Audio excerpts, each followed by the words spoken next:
Muy buenos días y bienvenidos nuevamente a Sin Guión. Empezamos esta mañana, la semana, con una lluvia anoche que ha causado cierta preocupación, no por el daño que haya podido generar, sino porque lo que nos espera en Lima, al ser una ciudad sin drenaje frente a un fenómeno del Niño. Vamos a hablar de eso en este programa, también de los cambios en la Policía Nacional, si es que se va el señor Arriola o se queda el señor Arriola, asunto que está en discusión. También vamos a conversar sobre lo que está pasando a nivel administrativo en el Congreso de la República y por qué, más allá del pleito por unas oficinas, lo que hay detrás probablemente es un problema de mala contratación pública. De todo esto va el programa, pero antes tenemos que cumplir con nuestros auspiciadores.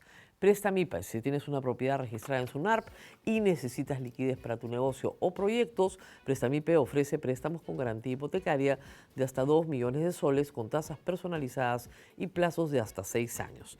Ingrese a prestamipe.com/sin-guión y o escanea el QR y solicita tu préstamo hoy. Prestamipe, confiamos en ti. Luz del Sur, ¿se te fue la luz? Una de las causas más comunes de los apagones son los globos metálicos que se sueltan en la calle. Estos hacen contacto con las redes eléctricas y ocasionan explosiones que dejan en la oscuridad a miles de personas. Cuidemos juntos nuestra energía. No sueltes globos metálicos en la vía pública. Es un mensaje de Luz del Sur. Llevamos más que luz. SAS, ¿otra vez problemas con tu internet? Quizás es momento de cambiarte a SAS. Internet 100% fibra óptica, con una conexión estable y planes de internet de alta velocidad para trabajar, informarte y disfrutar de tu entretenimiento favorito.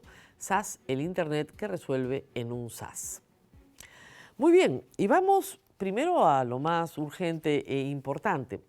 Anoche empezó a llover en Lima, no es nada inusual, en invierno sobre todo, que tengamos garúa, pero como ustedes saben, en Lima no llueve. Básicamente en la costa peruana llueve poco. ¿Por qué? Porque la costa peruana es un desierto atravesado por ríos que forman valles. Pero somos esencialmente un desierto. La ciudad de Lima es una de las ciudades desérticas, con el Cairo, me parece, más grandes del mundo. El hecho de que no llueva hace que construyamos nuestras ciudades, urbanicemos nuestra costa sin drenaje. Esto para el resto del mundo, les aseguro, para cualquier ciudad del planeta es bastante extraño. Pero Lima no tiene drenajes. No los hemos construido. Tiene desagües. Y en momentos de desesperación se levantan las tapas de los desagües y por ahí se va el agua. Pero no tenemos un drenaje pluvial armonizado con la lluvia, digamos. Entonces sí, hemos tenido una alerta de Dana ayer y luego estas imágenes. Y esta agua solo se va por evaporación. Esta mañana ya las calles estaban secas, o con motobomba, como ha tenido que ser utilizado en algunos bypasses y calles ayer en Villa El Salvador y en Chorrillo. Reitero, esta ha sido una lluvia de 3.5, 4 milímetros. Nada. Y esta es la situación. La preocupación que tenemos en Lima es que si esta es la situación con 4 milímetros, ¿cuál va a ser la situación cuando comience a llover en noviembre, diciembre, enero, febrero y marzo?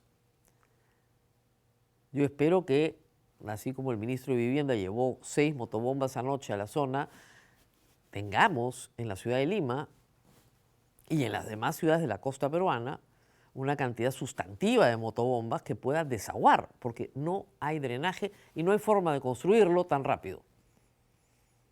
Somos ciudades sin drenaje. Te reitero, si usted me está viendo desde cualquier parte del planeta y ha vivido en Lima muchos años, se habrá dado cuenta de la diferencia, ¿no es cierto? No hay por dónde se vaya el agua.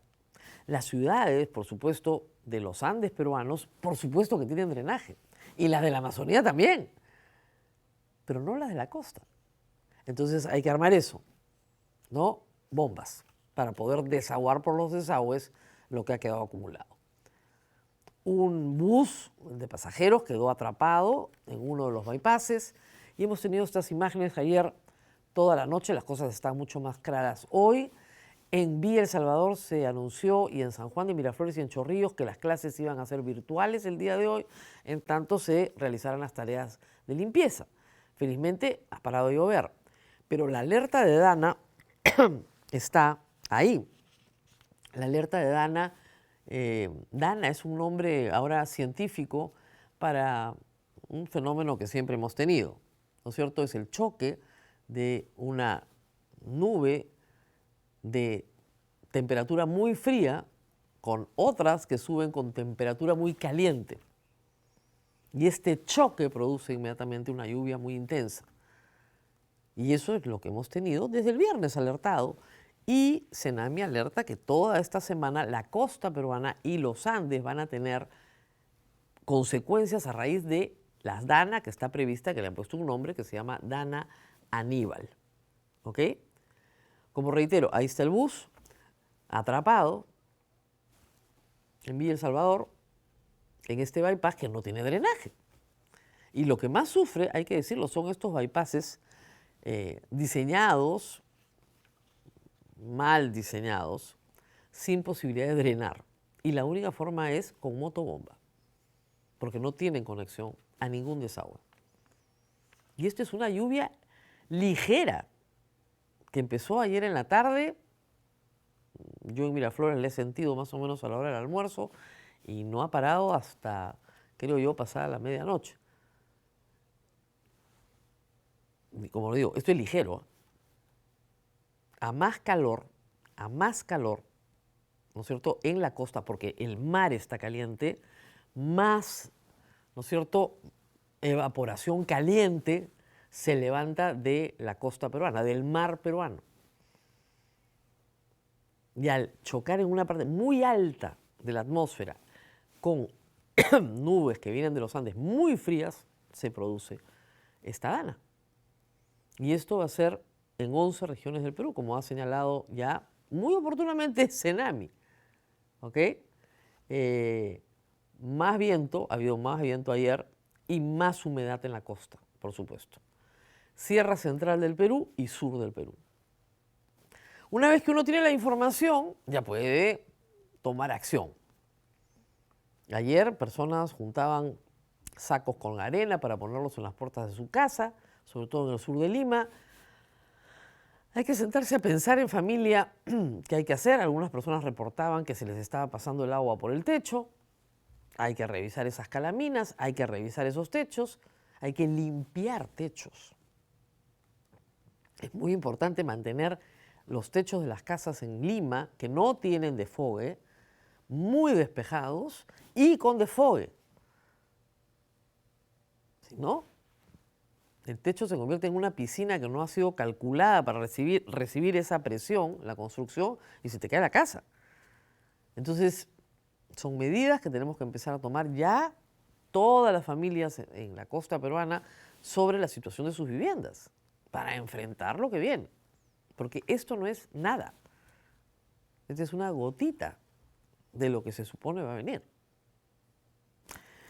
Pero en fin, Keiko Fujimori dio de nuevo ayer su mensaje a sus seguidores, no a los ciudadanos peruanos, ¿eh? Porque yo soy ciudadana, no sé usted, a sus seguidores, y de nuevo enseñó las artesanías que le regalan y dijo que a pesar de las críticas, ella lo hacía para promover a los artesanos. Pero luego nos dio consejos sobre su rutina de skincare. En serio,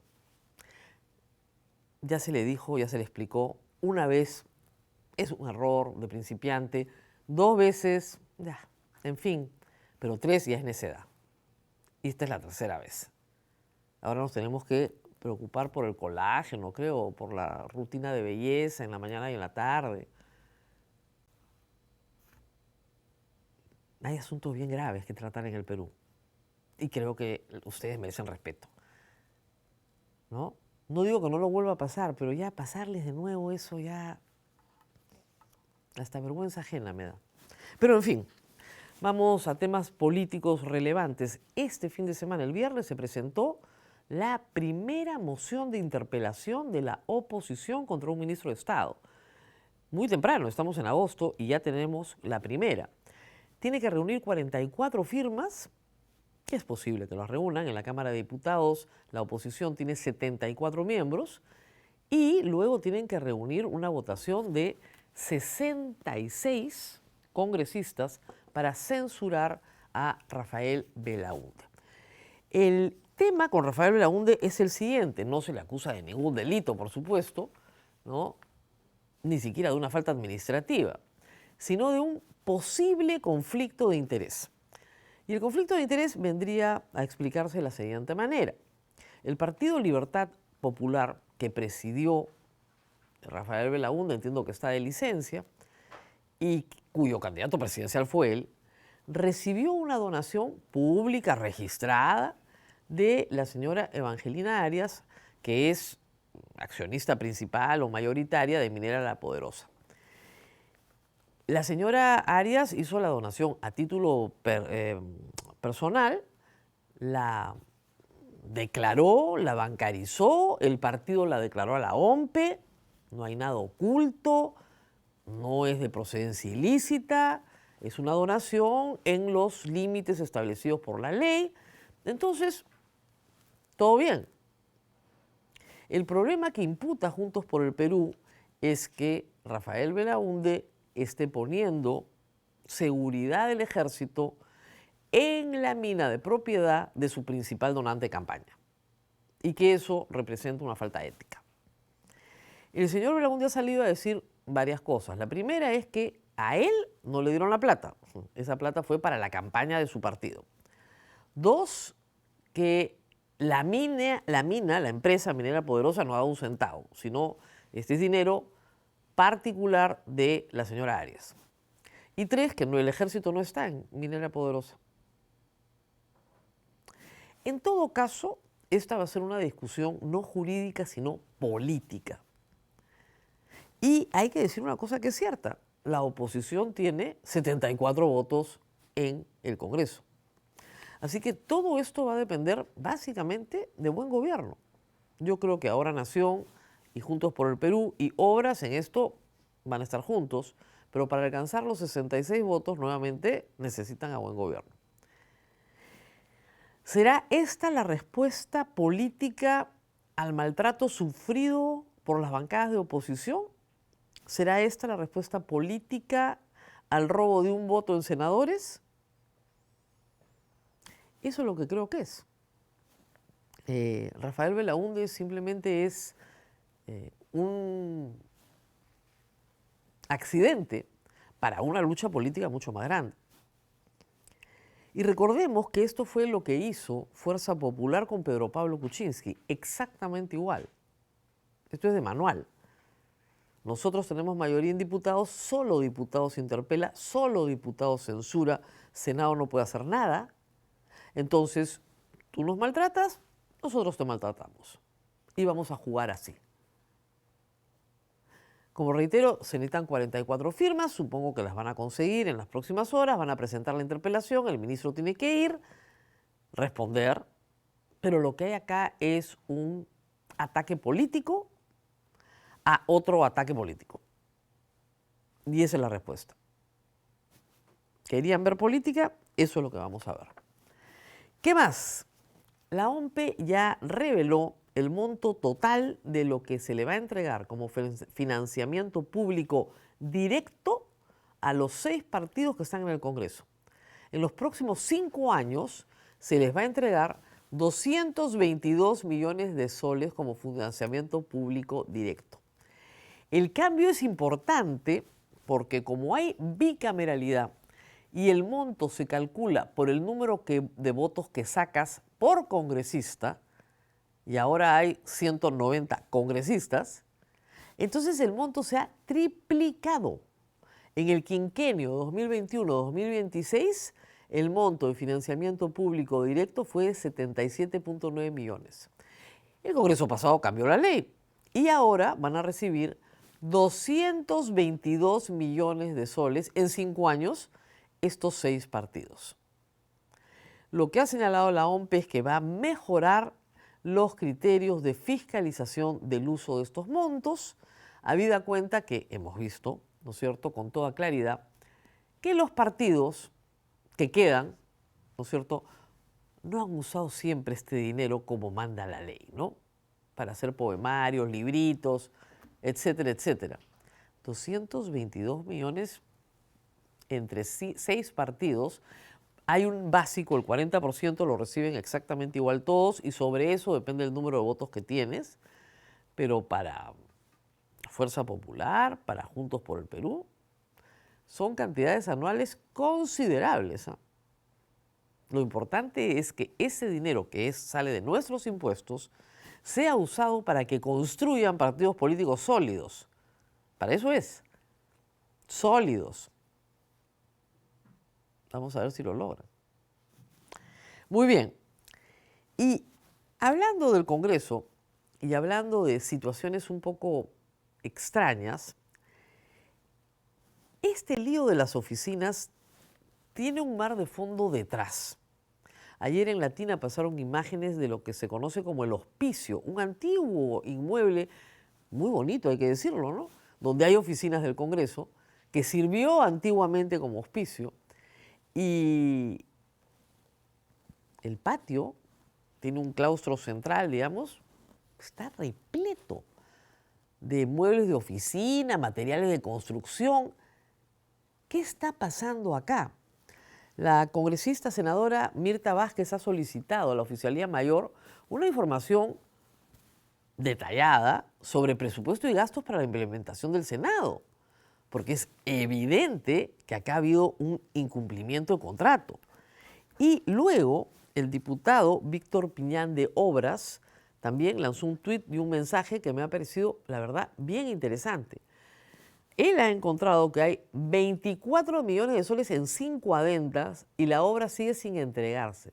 Se modifica el contrato, se beneficia a los contratistas, pero no tenemos resultados. ¿Hasta cuándo seguirá gastándose sin cumplir con la entrega? El congresista de Obras puso este video para ustedes para que entiendan cuál es el problema. Veamos el video.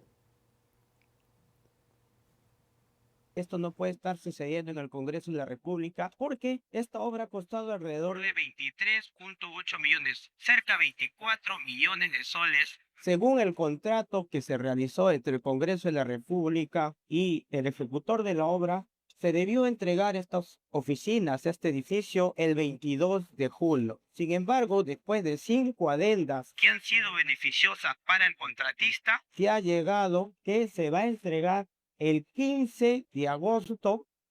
Entonces no solo es maltrato, que también, claro, porque no hemos visto a ningún diputado o senador de Fuerza Popular o de Renovación quejarse, ¿verdad? Es maltrato que también, pero también es incompetencia. Incompetencia en la gestión del Congreso. ¿Y quién ha gestionado durante este medio año o 7 meses el Congreso de la República? Fernando Rospigliosi. Ese es el tema. Hay las dos cosas. Maltrato, venganza, lo que ustedes quieran. Y, evidentemente, incompetencia en la gestión. No pueden gestionar la implementación de unas oficinas. Y obviamente Contraloría tiene que participar de inmediato, porque acá hay una denuncia muy grave. Hay 5 adendas en beneficio del contratista, dice el señor Piñán. 24 millones de soles y no nos han entregado lo que nos tienen que entregar. Entonces, maltrato, mala fe, política barata, ¿no? E incompetencia administrativa. No era solo una cosa, eran las dos. Entonces ahora vamos a ver cuáles son las explicaciones de los que gestionaron el Congreso, que tienen que rendir cuentas por esa gestión. Y que se les tiene que seguir algún procedimiento de responsabilidad por parte de la Contraloría, ¿no? Tanto los miembros de la mesa directiva como la administración del Congreso. Y esas personas yo creo que deberían simplemente salir de la administración del Congreso porque es evidente que no tienen la competencia para gestionarlo, ¿no? Por si acaso. Muy bien, presidencias de comisiones. Y hay cosas interesantes. Vamos por las que ya conocemos. La Comisión de Ética, el diputado Henry Albañil va a ser el presidente de la comisión. Él es un diputado de Obras, esto es en la Cámara de Diputados, y anuncia que el caso de Pérez Malqui va a ser el primero a investigarse, pues no, porque es el primero que ha llegado. También lo acompañan el señor Harvey Colchado, de Ahora Nación, como secretario, y la diputada Jessica Pérez, de Juntos por el Perú, como vicepresidente.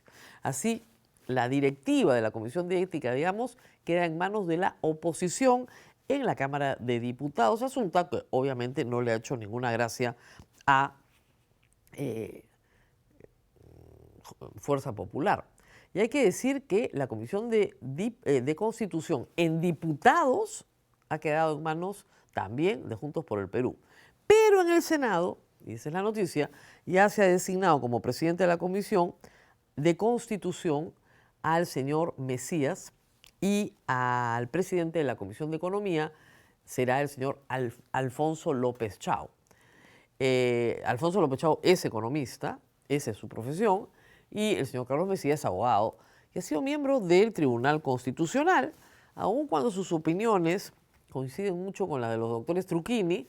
Bueno, eso es lo que vamos a tener a nivel Senado. Y finalmente, antes de irnos a la pausa, como ustedes saben, Renovación Popular está sosteniendo algunas tesis un poco enloquecidas, ¿no? Como que la Constitución no dice que está prohibida la reelección. Por supuesto que dice que está prohibida la reelección. Y por supuesto que López Aliaga lo que quiere es reelegirse, estando prohibido de hacerlo con la ayuda del presidente del Jurado Nacional de Elecciones.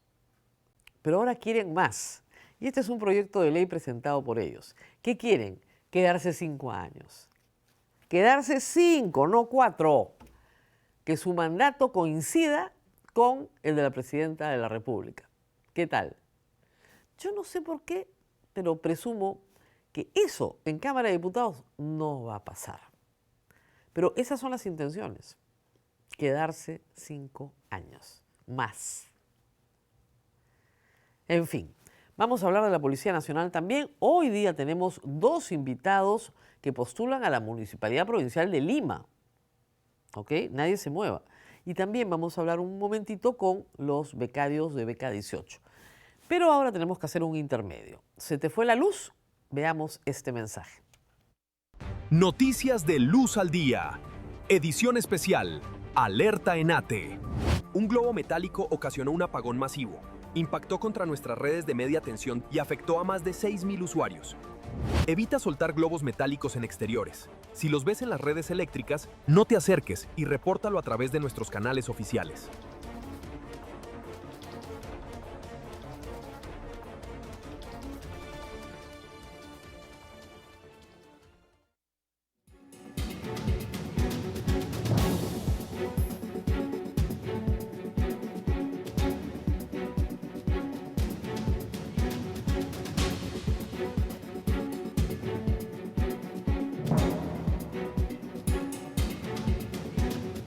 Muy bien, y este fin de semana el alto mando policial se reunió con el general Arriola.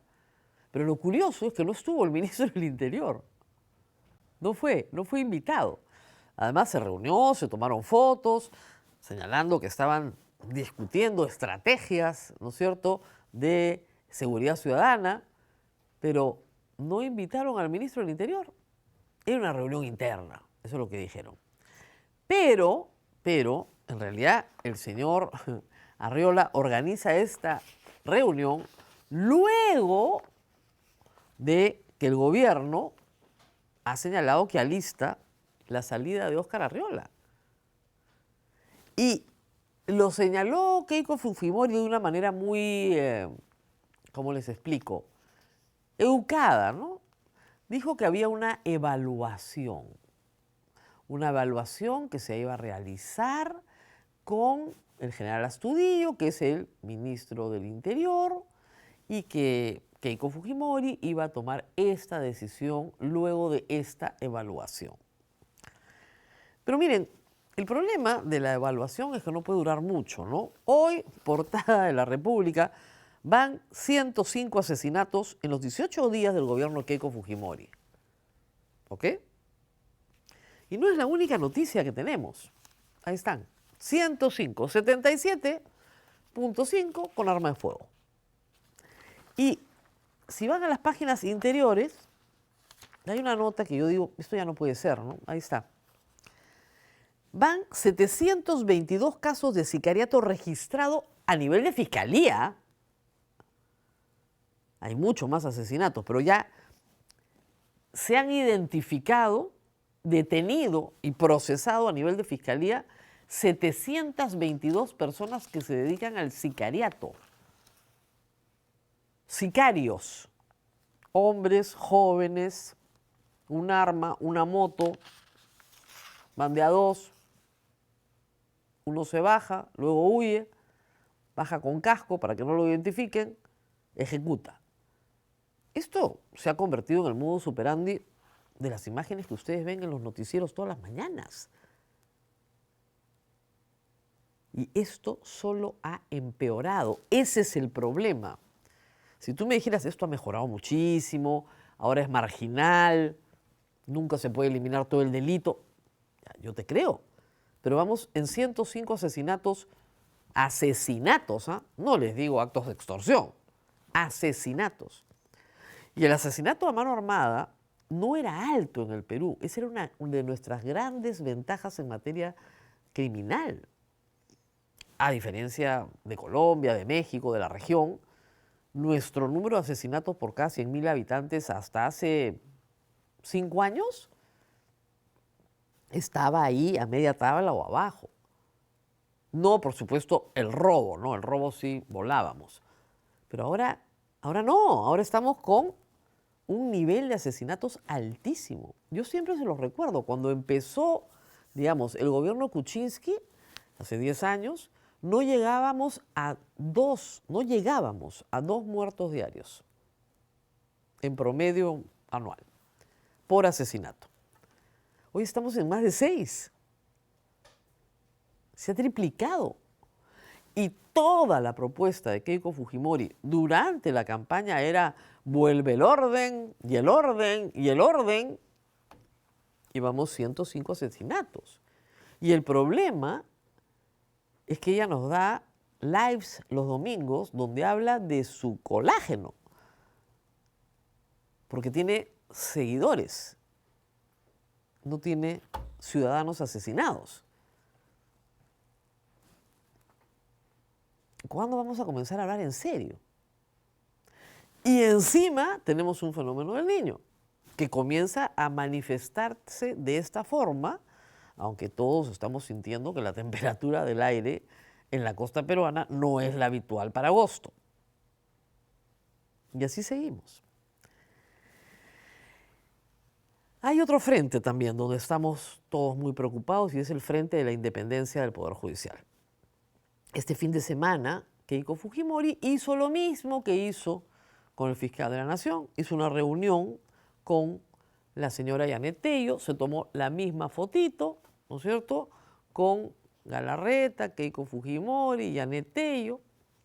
Y, por supuesto, ¿no es cierto?, Keiko, como siempre, reafirma la independencia del Poder Judicial, ¿no?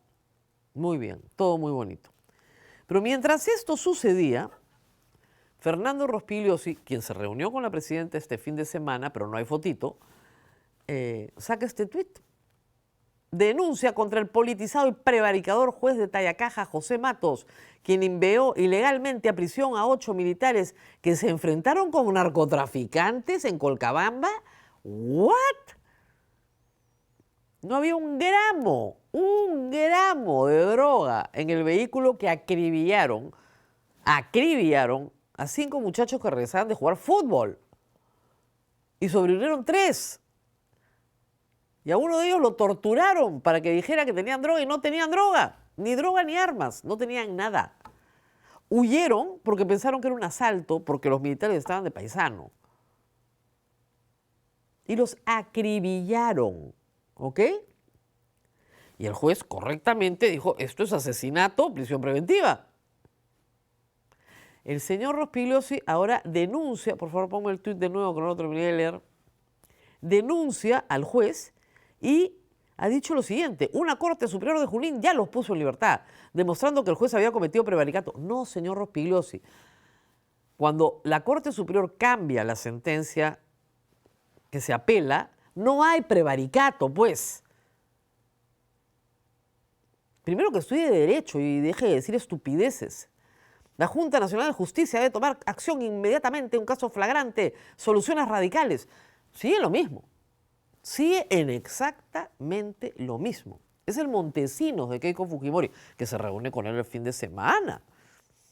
Y ella ha dicho la semana pasada, cada senador es responsable de sus opiniones. Esta no es una opinión. Esto es un úcase, un mandato para que la Junta Nacional de Justicia destituya a cualquier juez que mande a la cárcel a un militar que asesina. Esto no le conviene a las Fuerzas Armadas, pero para nada,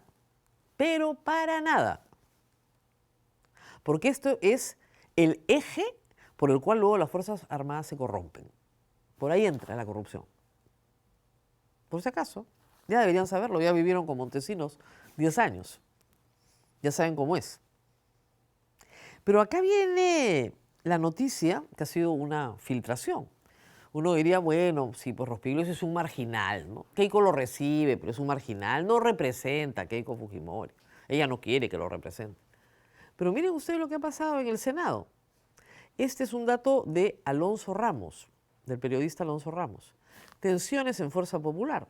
Desembarcan al senador Marco Miyashiro del GEIN de la presidencia de la Comisión de Inteligencia para dar paso a Fernando Rospigliosi.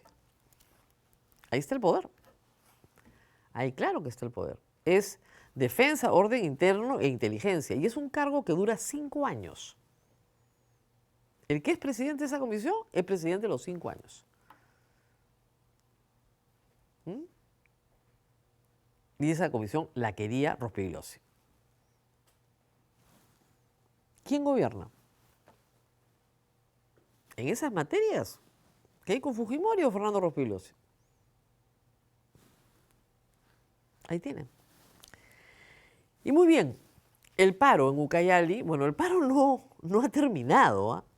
Sí, el viernes el gobierno ofreció un subsidio de 4 soles por galón, se va a comer el 50% del aumento, pero el problema es que la implementación de estas medidas va a ser complicada, porque el acuerdo es que en primer lugar el Estado va a subsidiar directamente al transportista, que tiene que estar inscrito, es decir, tiene que ser formal.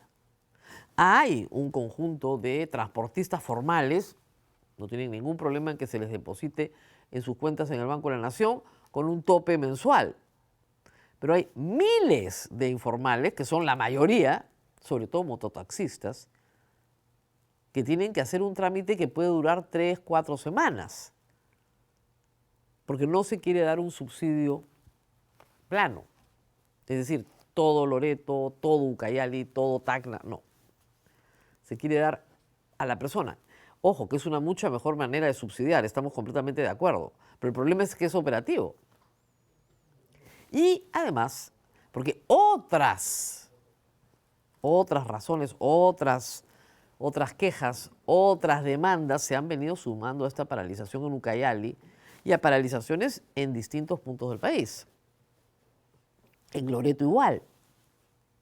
Entonces, acá hay una situación de conflicto todavía no resuelta. Todavía no resuelta. Por si acaso. Mientras el señor Arriola defiende su puesto, ¿no es cierto?, hay problemas de orden interno en todo el país. Vamos a la pausa y regresamos con nuestros invitados. Vamos a estar con el señor Samuel Daza, alcalde de Ancón y candidato de Fuerza Popular a la Municipalidad Provincial de Lima. Luego vamos a estar con la ingeniera Elizabeth León, candidata también a la Municipalidad de Lima por el Frente de la Esperanza. Y luego vamos a hablar con los becarios de Beca 18. Pausa y volvemos.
Muy bien, y estamos ya aquí en los estudios con el candidato de Fuerza Popular a la Municipalidad Metropolitana de Lima, el señor Samuel Daza, es actualmente alcalde de Ancón.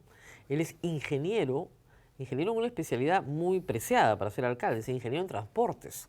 Él ha estudiado, si me permiten un instante, en la Universidad de Villarreal, tiene una maestría en la UNI y una maestría también en la Universidad de Valencia. Y tiene un largo recorrido político, si me permite. Muchas gracias por estar con nosotros. Usted postuló el 2014 por el PPC a la Municipalidad de Ancón. El 2018 por Perú Patria Segura a la Municipalidad de Ancón. El 2022 por Podemos, y ahí sí ganó, a la Municipalidad de Ancón. Y hoy postula por Fuerza Popular. Empecemos por ahí. ¿Es usted un hombre apolítico o le gustan todas las banderas? ¿Cómo es el asunto? Rosa María, primero muchas gracias a ti y a todos los limeños que me oyen el día de hoy, gracias a tu espacio.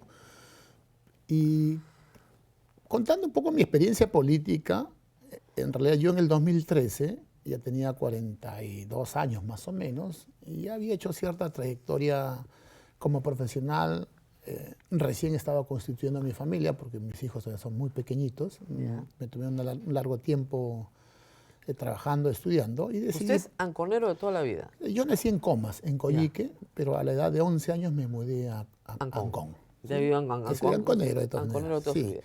Y decidí postularme y no tenía partido en realidad. Yo soy una persona que cree que el Estado tiene que tener inversión privada, si no, esto no puede avanzar. No hay forma de que avancemos si no hay inversión. Entonces, un día caminando, tuve la suerte de encontrarme con el Choclo Valenzuela, que es mi amigo, y él me lleva al PPC. Me dice, necesitamos un candidato a Ancón, ¿te gustaría participar con nosotros? Ah, chévere, y me postulé y quedé en tercer lugar. Hice una campaña interesante, quedé en tercer lugar, y dije, bueno, para ser la primera creo que está bien. Y en la segunda elección quise postularme con el PPC, pero no pude porque perdió la elección, perdió la inscripción. Entonces, ¿y ahora con quién me voy? ¿Con Reyardo. Con Reyardo. Y Reyardo sí ya lo conocía ya hace algún tiempo, así que él me invitó a participar con el partido Perú Patria Segura y postulé y gané la elección. Pero tengo entendido que en mesa sufrí un revés porque yo salí primero y después de unos minutos quedé segundo y perdí por una mesa. Bueno. Entonces, y de ahí vino la tercera. La tercera, insistí con Renzo, pero Renzo ya no estaba, el partido ya perdió la inscripción, ellos ya estaban en renovación. O sea, usted sala a los partidos, usted postula y pierde la inscripción. Ojo, Fuerza Popular. No creo, yo creo que más bien me he librado de esos partidos.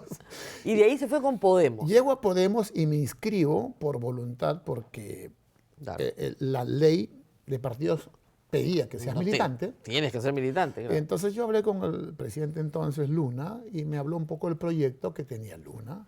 Pero en el camino, Podemos pasó del centro, de la derecha, pasó a la extrema izquierda. Y bueno, todos saben lo que pasó ahí con una sumatoria de En realidad de tanta gente. es un coworking, le digo, más que un partido de izquierda. Pasa, la gente se sienta, trabaja y se va.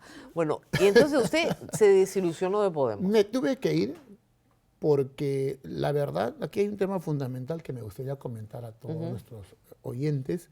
Nosotros hace 2 años todos apostamos en nuestro partido, porque era militante de Podemos, por la reelección de los alcaldes, porque era una muy buena oportunidad para que los buenos alcaldes... Y presentaron el proyecto de ley y Podemos votó en contra. Voté en contra. Entonces, esa fue una de las razones por la cual yo me voy también de Podemos, porque el presidente Luna no fue sincero con todos los candidatos. Él nos reunió 8 candidatos.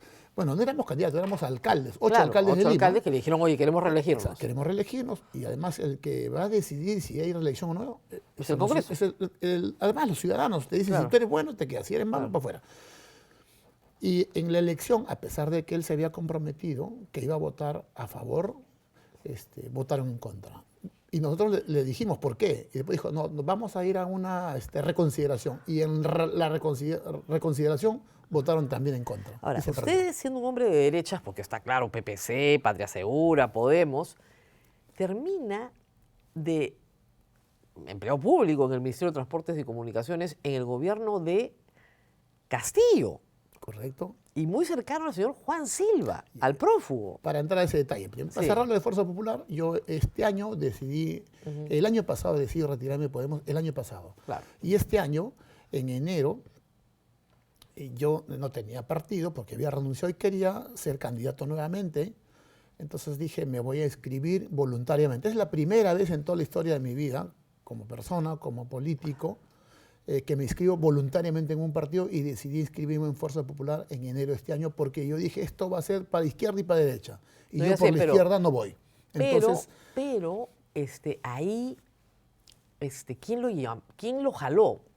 yo decidí voluntariamente. Así, pasó por la puerta y dijo- Me encontré un día con mi amigo Jack Rodríguez y Ya. con Cecilia Chacón. Ya. Y también con Tela Barba, que son mis amigos. Ya. Y un día me invitaron a una presentación de un libro que hizo nuestra presidenta ahora, Ya. de su padre. Y yo lo saludé, me lo presentaron y dije muy bien. Y recordé algunos episodios de mi vida que me marcaron. Por ejemplo, yo vivía en el año 2000, en el año 1983 en Comas, en Coyique.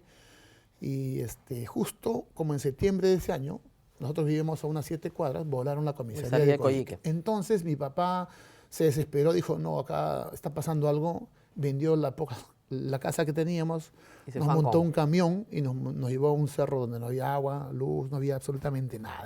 Así empieza mi historia en Ancón.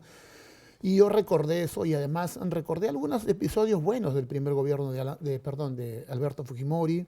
Sí, pero no los había recordado nunca, porque... No, es que no estaba en política. PPC, no, como que no, pues PPC, Patria Segura, Podemos, y de repente en enero de este año dijo, Había una he respuesta. visto la luz. No. El asunto es que Fuerza Popular nunca ha sido un partido municipalista. No, nunca. Entonces, ir a un partido municipalista, a un partido de gobierno, que Sí. siempre, y intentar la alcaldía después de Yoshiyama, era una locura. Una Así que, locura. bueno, entonces llegó enero y dije, esto se va a decidir entre la derecha y la izquierda. Ajá, y usted se inscribió. Y yo me inscribí exactamente. Y de en Fuerza repente le Popular. dijeron, oye, ¿no quieres ser tú el candidato?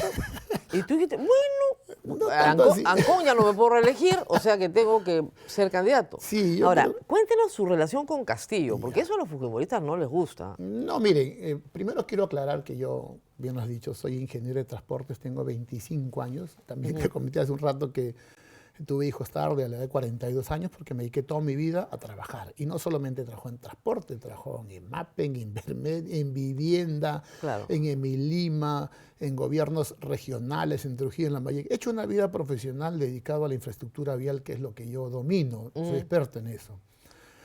Conozco de trenes porque me formé en Alemania en trenes, becado en Alemania, y trabajé en la Autoridad Autónoma del Tren Eléctrico. Entonces, conozco de trenes y conozco de transporte. Entonces, un día me dijeron, estamos buscando una persona que ayude a hacerle seguimiento a 101 proyectos priorizados en una dirección que se llama OGAME, que queda en el MTC. ¿Te interesa trabajar? Por supuesto. Pues, entonces, fui, dejé mi hoja de vida, me invitaron y me nombraron director. ¿Director? Mi experiencia en el MTC ha sido muy buena. Estuve 2 meses y medio Nada más. y me tuve que retirar. Simple. O sea, Porque yo no- cuando se descubrieron los chanchullos de Silva. No, Antes, antes. antes. Antes, ¿Por yo qué se fue corriendo? dudo, desconozco. No, usted. ¿Usted por qué dijo, no, acá no me quedo, 2 meses y medio me voy? Acá está pasando. ¿Qué vio? ¿Qué vio? Donde yo estaba, eso era un área técnica. Claro. O sea, donde funciona lo que tal vez muchos peruanos ven es en la parte de Provías Nacional, Provías Claro. Descentralización, donde realmente está todo el dinero. Ok. Donde yo estaba era una oficina de proyectos, donde... a Ya mí están me los tocó proyectos de educación, usted tenía que hacer el monitorear. CIM, exactamente. Ya. Entonces se llama- ¿Y exactamente. qué vio? ¿Por qué se fue a los 2 meses y medio? No tuve que retirarme porque en realidad algunos proyectos no avanzaban, había muchas trabas, no se ponían de acuerdo, el Ejecutivo por dentro es otro monstruo, en realidad no se ponen de acuerdo unos con otros, entonces uno está al centro y mira, oye, esto va para acá, y no tiene capacidad de decidir, porque lo que nosotros hacíamos era, si algo se trababa, nosotros interveníamos para poder que esto Otro funcione rápido. asunto de su biografía que ha sido muy controvertido, que usted ha aclarado en una entrevista, es que en internet aparece usted como presidente de la Federación Nacional de Taxis Colectivos. Nunca he Y sido. usted ha dicho que nunca ha sido el presidente, Jamás. sino ha sido asesor. Lo mismo. Ya, pero ¿le parece el taxi colectivo una buena solución de transporte? No, Es la peor. por supuesto. Yo le he Ya. dicho claramente. A ver, Usted es un ingeniero, ¿cómo? pero- Esa no es una buena No, solución. pues vamos a aclarar un poquito el Ajá. panorama. Primero, yo he dicho que nunca he sido presidente de los taxis colectivos. Pero un día el señor Joaquín Rosas, estamos hablando del 2013, por eso estamos en 2026, o sea, hace 13 años atrás. Muy bien. Me invita y me dice, en la época de Susana Villarán, me Así dice, es. nosotros vamos a presentar un vehículo a gas, 2013. Y trajeron un modelo de vehículo brandeado todavía. Eso estaba colgado. Ajá. Lo presentamos en el Parque en Las Aguas y yo era asesor técnico y yo le decía los beneficios de cambiar la matriz energética y además a gas. a gas. Y además eso beneficiaba un poco a los choferes, a los transportistas. No hablamos de taxi colectivo, o sea, hablamos del taxi en realidad. De ahí viene lo de taxi colectivo. Empezamos a hablar de qué beneficios podría tener, por ejemplo, si compraran gas, podrían tener una parte de ese ingreso en gas para que ellos puedan tener para el pago de sus seguros, de compra de llantas, etcétera.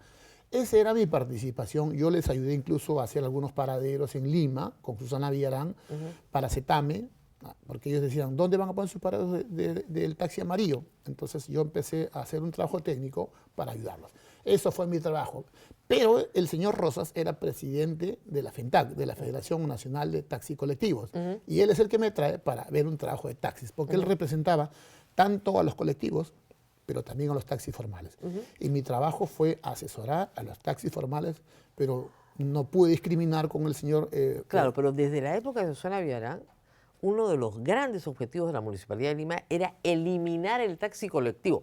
Ya no con López Aliaga, por supuesto, pero por supuesto que no, porque les pide el voto, pero es una de las peores soluciones que hay para una ciudad como Lima. Permíteme, no se enoje usted, ilustrarla en el tema de los viajes.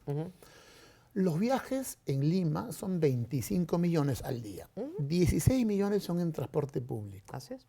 Pero solo el 2% es en taxi colectivo. 2% del 65%. Felizmente. Es nada, o sea...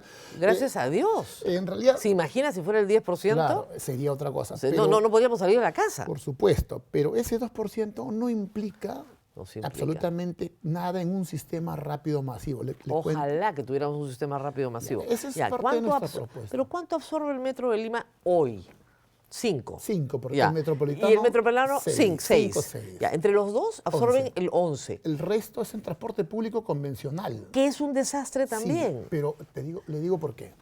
Porque nosotros tenemos un serio déficit de infraestructura. No, claro. Mire, acabo de llegar de Ancón, de temprano. He salido 5 de la mañana, por Sí, supuesto. claro. Y estoy acá, o está a las 8 de la mañana acá. Para llegar acá son 3 horas. Claro. Entonces el ciudadano no puede perder 6 horas Oiga, al día. yo para ir, la a, cuarta parte para del ir a día. Chosica con esto que han arreglado, se supone que han arreglado, y yo soy creyente en la obra pública, claro, depende de la hora, ¿no? Entonces puedes demorarte 3 horas y media en llegar a Chosica, 36 kilómetros. ¿Ah? Hace 2 fines de semana, 3 horas y media para llegar de Lima a Chosica. Es tan caótica la salida a Lima que a veces Waze me sugiere salir, ¿sabe por dónde? Por la avenida Bancay, para ir a Chosica. ¿Ya? O sea, para que vean la dimensión del problema. ¿Ya? Entonces, claro, usted lo conoce, es ingeniero de tránsito, además vive en una zona que está tratando de comunicarse con Lima, que es muy difícil. En ese sentido, de las obras que ha hecho Rafael López Aliaga, ¿qué va a hacer con la carretera central y qué va a hacer con la Panamericana Norte, ¿no? Panamericana? Bueno, es la que más le interesa, pues yo soy del sur. ¿Ya? Entonces, ¿qué va a hacer con la vía expresa sur? 3 cosas ahí. Primero, hay una Lima que tiene más atención. No quiero decirle privilegiada, pero quiero decir que hay una Lima que tiene más atención, más infraestructura, más pistas, veredas, equipamiento urbano, todo lo demás. Claro. Pero pasa usted el puente del Ejército y se va a Comas, es otra Lima. Bueno, es que una se urbanizó formalmente y la otra no. Pero eso esa es la gran diferencia. Eso ya fue hace muchos yo lo sé, pero ese es el origen del problema. De todas maneras. Pero no podemos quedarnos con el problema. No. El problema hay que abordarlo desde la Municipalidad de Lima, porque al alcalde lo elegimos para toda la Lima, de norte, sur, y este y centro. Claro. Pero en el desarrollo de un gobierno municipal, desde la época de Villarán, salvo Lucho Castañeda, que fue el mejor alcalde de Lima, y espero, ojalá, emular en algo lo que hizo Lucho Castañeda. ¿Le parece? Sí, le voy a decir por qué. ¿El entopolitano le gusta? Paso. No, le voy a decir por qué. Hay una Lima olvidada, es una Lima que nadie ve, una Lima que no tiene oportunidades, no tiene infraestructura, no tiene pistas, no tiene Claro. equipamiento. Esa Lima representa el 70% de los limeños. Entonces, cuando llega un alcalde desde la comunidad de su casa, después de Surco, o de La Molina, o tal vez de, no sé, de Magdalena, o de los cerros que ahora dicen, pero yo pienso que son de los cerros de Camacho, Sí. Sí.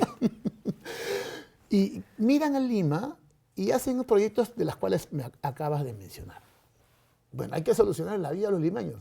Claro, pues hay que solucionar a los que están en Surco. Vamos, hagamos la vía expresa sur. Claro. Para que se Pero no le ha conecten. solucionado. No. El problema es que ha Ya sé, dejado un pero problema. por lo menos Intentó, pero no lo logró. Y le deja a usted no solamente el Gracias. problema de arreglar la vía, si es que usted gana, sino una municipalidad absolutamente endeudada. Usted quiere hacer infraestructura, no tiene un cobre. Y no solo eso, usted ha anunciado que nunca más se van a cobrar peajes. Sí, cerrando el tema. Hacemos la vía expresa sur, que por cierto no es vía expresa, no te molesta, Rafael es mi amigo, pero no se moleste. La verdad, no ofende. ¿Con semáforo no es vía expresa? No es vía expresa ni con semáforos, ni con intercambios, ni con cruces. Para hacer vía expresa le toca O por arriba ir o por abajo. por encima un elevado O por subterráneo. abajo. O en todo caso darle un tipo de movilidad a los que quieren cruzar de un lado para otro para que no suceda lo que pasó en Puente Piedra. Colocaron el peaje y el vecino del frente No podía cruzar al no otro podía lado. cruzar al otro lado, tenía que pagar peaje para ir a visitar a su hermano. Entonces, la vía expresa sur sí tiene serios problemas de diseño y tiene serios problemas de acceso. ¿Que toca arreglar? Sí, yo creo que estoy en la capacidad suficiente para que un gobierno municipal mío lo podemos arreglar. Volviendo al tema de Lima Norte, de la carretera central. Estamos en un gran déficit de infraestructura. Sobre la carretera central hay que pensar en otro sistema de transporte público masivo. Lo más rápido, lo más eficiente por el espacio, podría ser un monorriel elevado, que lo planteó en su momento Lucho Castañeda, pero nadie le hizo caso. Y eso es rápido en comparación a la línea 3 del metro de Lima. 200 millones de dólares. 220 millones vale la línea 3 del metro, No, no, la no. línea 2. La línea No, 2. no, no, pero digamos, el monorriel elevado, por lo menos 200 millones de dólares. No. Sí. El kilómetro, yo estoy hablando por kilómetro, Ya. escúchame. El kilómetro de tren de la línea 2 vale 220 Sí, millones. claro. El kilómetro. Un monorriel Monorriel. elevado podría costar entre 70 y 80 millones. Ya, y son 35 kilómetros. Sí, pero usted se imagina Yo cuánta lo sé, gente- pero usted se imagina lo que va a demorar hacer eso, No, ni su mandato, no, pues. no. Ni su mandato. Yo creo que no, porque el monorriel elevado no es como una tuneladora que tiene No, que no, decidir- evidentemente más Ahí hay rápido. que trabajar por sección, porque se hace un pilar, es como plantar postes de luz, un pilar, otro Sí, pilar, así otro se hizo pilar. el tren eléctrico a la García, lo Rapidito, hizo en un claro. año, o sea, acuérdese, Por el supuesto, primero. yo siempre El estoy primero. de acuerdo en que esa es la forma. Hacer un monorriel elevado es mucho más sencillo que tunelar o hacer un sistema sobre la Subterráneo. vía, subterráneo. Obviamente, el subterráneo Entonces, es más yo caro. creo que Es el ahí- más eficiente, pero es el más caro. Ahí hay que evaluar esa posibilidad urgente por la sección. No hay sección. Bueno, muy bien. Y de ahí, usted ha dicho que no va a cobrar peajes, nunca más. Porque MAPE... ¿De qué va a vivir lo EMAPE? puede administrar. No, EMAPE ya lo administraba hace tiempo. No, o sea, usted cierra EMAPE. No, EMAPE tiene que seguir administrando el peaje. Para eso... Ah, se entonces sí va a creó. cobrar peaje. No, yo no he dicho que no se cobre, he dicho que EMAPE lo administre. ¿Administre en qué sentido? Ah, ok, pero sí se va a cobrar. No, yo digo que sobre el eje de la Panamericana Norte, donde existía el peaje, en No. este momento no se Solo debe cobrar. solo los del sur van a pagar. No, lo del sur ya vienen pagando por una concesión. No, ya no, pues ya no hay. Tendríamos que, ¿cómo se llama? Ya no hay. Romper ese O sea, convenio. la pregunta es, ¿quién va a financiar Claro. la vía Panamericana Norte-Sur y la Prialé si es que nadie paga nada? Una pregunta tonta para los Sí. peruanos. ¿Quién financia las vías de las municipalidades distritales? El alcalde. No, bueno, pero como impuestos de todo el Perú, pues, con los Pero impuestos hay nacionales. otras formas de pagar. O sea, a ver, miren, No sea, no se ponga creativo, que ya se puso creativo el señor López Aliaga. Y mire, No. 4.000 millones de soles No, mire. de deuda. el ejemplo más práctico es este, mire, escúcheme. Usted, yo sé que usted viaja mucho, por ejemplo, en las carreteras de Los Ángeles, usted tiene 7 carriles, ¿no? 4 carriles es para los que quieren andar como quieren. O sea, ellos van lentos, van despacio, en tráfico. Pero hay 2 carriles que se llama el carpool para todos los vecinos. El que quiere usar el carpool, que lo pague. Es simple. No, el carpool normalmente te beneficia, te bonifican. A los que van 3. A los que vamos Sí, más de pero 2. Ahora ha cambiado. Claro, Ahora te también, bonifican. Ahora también, si deseas ir, puedes Pagas, pagarlo. pagas. Entonces, esa es la solución. Pero para que suceda eso, tiene que haber infraestructura, que es lo que nosotros queremos colocar en la Panamericana Norte. Por ejemplo, en la Panamericana Norte nosotros tenemos 2 carriles y en algunos 3 con suerte. En 2 carriles tenemos el transporte carga. Perfecto. En el otro carril tenemos a todos los modos de transporte peleando, por eso demoramos 3 horas. Entonces hay que ampliar 3 carriles para la derecha, 3 carriles para la izquierda y en el centro colocar un carril segregado para el transporte público. Que sí va a haber peaje. No, el transporte público no puede pagar ni un sol de peaje porque Ya, ok, beneficia. perfecto. Entonces, olvídese el transporte público por un momento. Todos los demás sí van a pagar peaje. Los que quieran ir rápido. Ah, ya. O sea, Solo los que quieran ir rápido, pagan. ahorrar tiempo, tienen que pagar. El resto tiene que tener la posibilidad de Ya. viajar sin Ya pagar un penny, ya como decían los entendí. americanos. Muy bien. Tenemos preguntas del público, por favor. Una pregunta del público. ¿Lo involucraron con un extorsionador de comas? Miren, yo no tengo ninguna denuncia respecto a eso. Absolutamente no. Hasta antes de entrar al set no tengo ninguna denuncia. Entiendo que mucha gente sabía que yo iba a ser candidato a Lima y me han inventado historias a cada momento. Y van a inventarse muchas más por Y si no, acaso. no le ha ido mal, ¿ah? Porque estaba como en tercer lugar, ¿no? Hasta que López Aliaga se coló en la campaña. ¿Qué le parece que López Aliaga vaya a la reelección? Si se hubiese aprobado el proyecto de la reelección de Pero alcaldes, no se aprobó. ya, tendríamos otro panorama. Yo creo y estoy convencido de que las normas están para cumplirlas. Imagínese a alguien queriéndole sacar la vuelta a algo que ya está establecido. Y yo creo o sea, que mejor usted postulaba la reelección de Ancón y de repente le iba bien. yo creo que ganaba la elección en Ancón de lejos, sin problemas. Pero de eso no se trata de ser honesto, se trata de ser con una propuesta clara, que los vecinos sepan quién eres desde el inicio, qué es lo que quieres. Y además, ojalá cuando yo sea alcalde de Lima, mi amigo Rafael, porque mi amigo en realidad quiera ser regidor, ¿no? No va a ser que de repente renuncie. Yo creo que el regidor suyo no va a ser. Pero entonces eso nos da algo para pensar, ¿no? Que las leyes no están claras y hay una jurisprudencia que se ha sentado, no solamente para el tema electoral, sino para otros casos que podrían ser más complejos que no tienen nada que ver con una elección popular. Muy bien, muchísimas gracias, señor Deza. Ha sido corto, porque tenemos otros invitados, Sí. pero lo vamos a invitar Quiero nuevamente. retirarme Sí. diciendo esto, lo siguiente. Se viene un fenómeno del niño importante. Espantoso. Acaba de un bus atorarse debajo de un puente que, Es que- no tiene drenaje. Es que en Lima no tiene drenaje, usted lo sabe. Sí. No se construye con drenaje. Entonces hay que tomar precaución para que todos los puentes tengan un sistema de bombeo. y O que, bombeo o que puedas conectarte con el desagüe por supuesto, y por ahí eso desaguar. eso nos va a tomar todavía un tiempo, pero Sí. de manera inmediata deberíamos afrontar un tema de bombeo en todos los puentes y de todas maneras Todo lo que son bypasses. yo considero que los peruanos no pueden perder 6 horas en el tráfico todos los días. Yo me comprometo como alcalde de Lima a reducir ese tiempo a 1 hora, que lo puedo hacer. Yo, si usted lo hace, todos seríamos muy felices, ¿ah? Sería otra ciudad, porque no, o sea, las distancias que recorremos no son grandes. Mire, usted dijo algo importante sobre Alan García. Alan García construyó la línea 3 a 30 millones el kilómetro. Si empezamos la línea 3 desde Ancón hasta solamente Izaguirre, en 3 años podemos construirlo a 70 millones el kilómetro. Sí se puede hacer. La presidenta ha dicho que atendamos a los que menos tienen. Y así que ese tren, la línea 3, hay que construirlo. Así también la línea pues, que está ahora en discusión, que es el tren Lima-Chosica, que de todas maneras lo vamos a construir. Pero no con esos trenes de Caltrain. Definitivamente. No. Porque, mira, ayer yo le escuché a Rafael en una entrevista decir lo siguiente, no hay necesidad de construir una línea paralela, ¿no? ¿En qué parte del mundo funciona un tren urbano de pasajeros con una sola línea? Por favor. Por favor, tienen que viajar un poco. Usted ha estado becado en Alemania, usted ha visto el mundo. Así no, No, pero él ha viajado funciona. más que mí. Ah, no, Rafael claro. ha viajado Él más. sabe que Y no es experto funciona. en tren. Él sabe que eso no funciona. Sabe perfectamente. Saludos para mi amigo Rafael, también te Sí. quiero mucho. No crea, ahorita comienza a decirle algo al morrocoide, así que cuídese, cuídese. Gracias, señor Daza, por haber estado con nosotros. No se mueva, por favor, pausa y regresamos.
bien, y es el turno de la ingeniera Elizabeth León. Ella es candidata a la Municipalidad Provincial de Lima por el Frente de la Esperanza.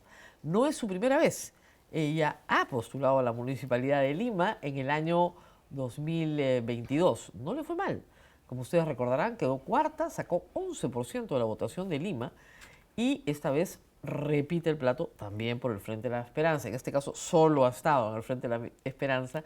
Ha sido también candidata a la vicepresidencia de la República con Fernando Olivera en las elecciones generales que acaban de pasar. Gracias por estar con nosotros. Gracias, Rosa María. Bueno, un placer estar aquí nuevamente y un poco para informar, para establecer una relación más directa con tus seguidores. Yo creo que es importante estar siempre al día con la cuestión política, ¿no? Yo creo que es importante también darle el matiz técnico a las decisiones que vayamos a tomar una vez seamos elegidos. Esta vez la elección es distinta. La vez pasada, reitero, usted quedó cuarta y eran 8. Y no le fue mal al Frente de la Esperanza haber sacado 11% en Lima, fue un porcentaje relevante. La elección presidencial ha sido otra cosa, pero esta vez postula contra 22 candidatos. Es como si el cargo de alcalde de Lima se hubiera vuelto muy preciado, ¿no? Bueno, la verdad que personalmente para mí es un reto, porque me vengo preparando ya un buen tiempo para asumir esta responsabilidad.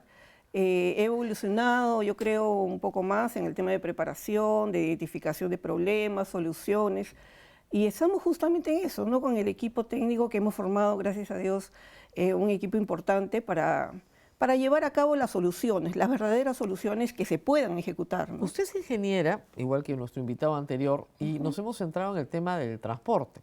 Y quería hacerle unas preguntas sobre eso, muy parecido a lo que le pregunté a él. ¿Qué va a hacer con las obras de Rafael López Aliaga que están mal hechas? O sea, la vía expresa sur es un problema, la carretera central es otro problema, y el otro problema es que muy pronto la Panamericana Sur no va a tener mantenimiento alguno. No tiene, porque no están cobrando peaje, por razones políticas, y el norte tampoco, y la Ramiro Prialé en la parte en la que no se ha hecho la obra tampoco. Entonces, hay un problema de la más grande infraestructura vial de Lima, muy complicado. ¿Qué piensa sobre eso? Mira, con respecto a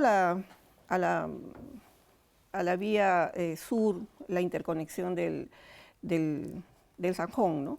Esa obra nació con una gran deficiencia que fue el expediente técnico, ¿no? Que los expedientes técnicos son de caviares, etc. Yo creo que el expediente técnico es la partida de nacimiento, es el DNI de la obra, ¿no? Claro. Si no tienen un documento de inicio, por más básico que sea, no existe, ¿no? Yo creo que esto va a pasar por un tema judicial, ya se sancionarán a los responsables, pero aquí lo primero que tenemos que sincerar, este año ya se ha ejecutado un presupuesto importante para esa obra, ya está liquidada, el tramo que se ha programado, ¿no? Pero yo la verdad es que no veo mucha diferencia, parece que se hubiera cubierto un forado del año pasado y este año se ha ejecutado presupuestalmente.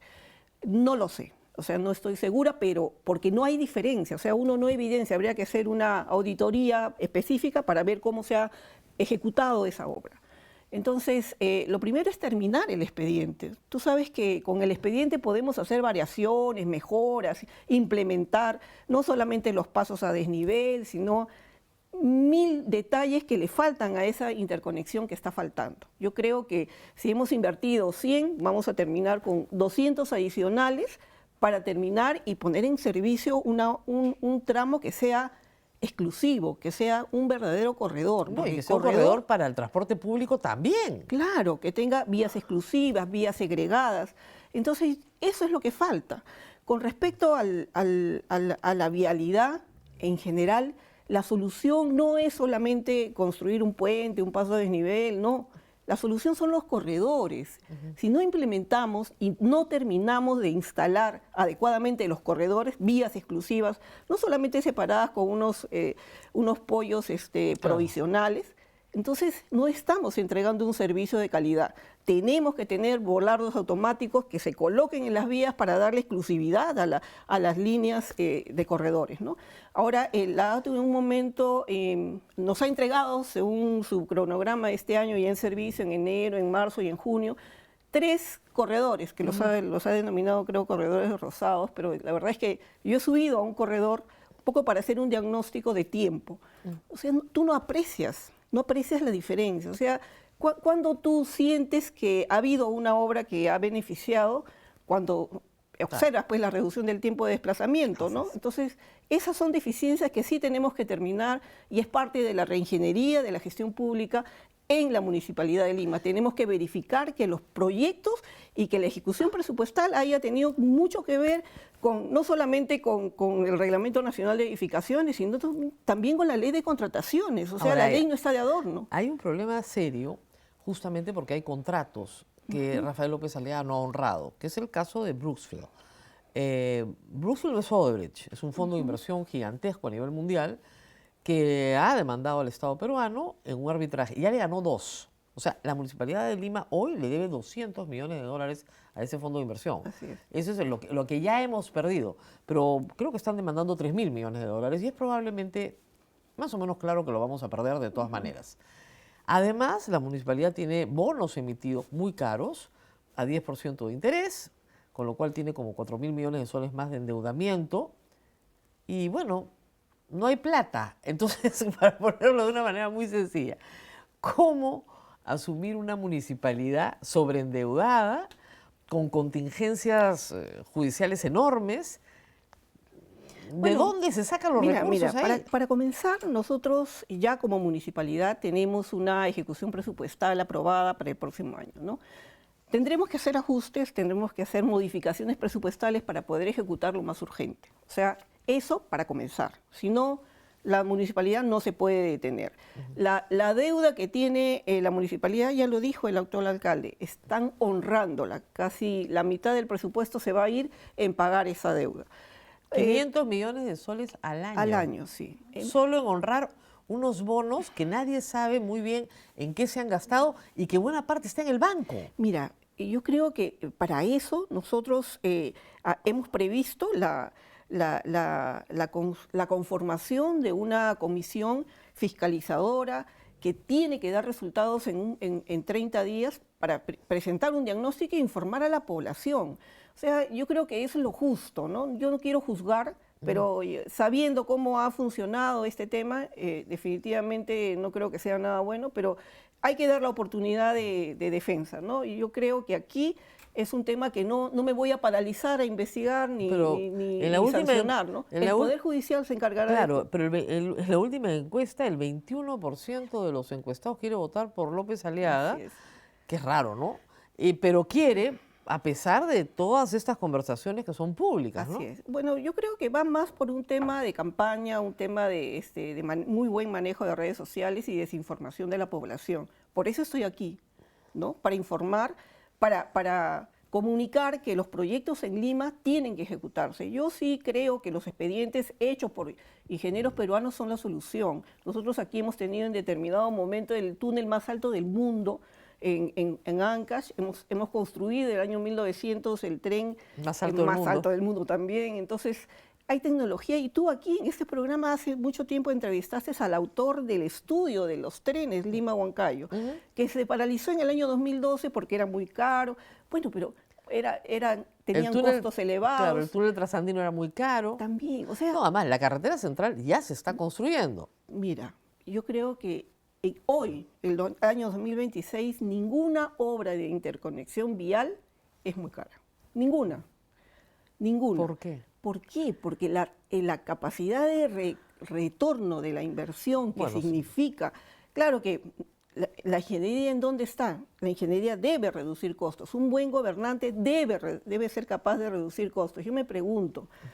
Mira, nosotros hemos tenido una concesión de peajes. ¿Cuánto estarían valorizando esa concesión de peajes, el pintado de líneas, la reparación de las perforaciones de la vía, la iluminación, las luminarias? no lo conocemos, o sea, eso no es de acceso público.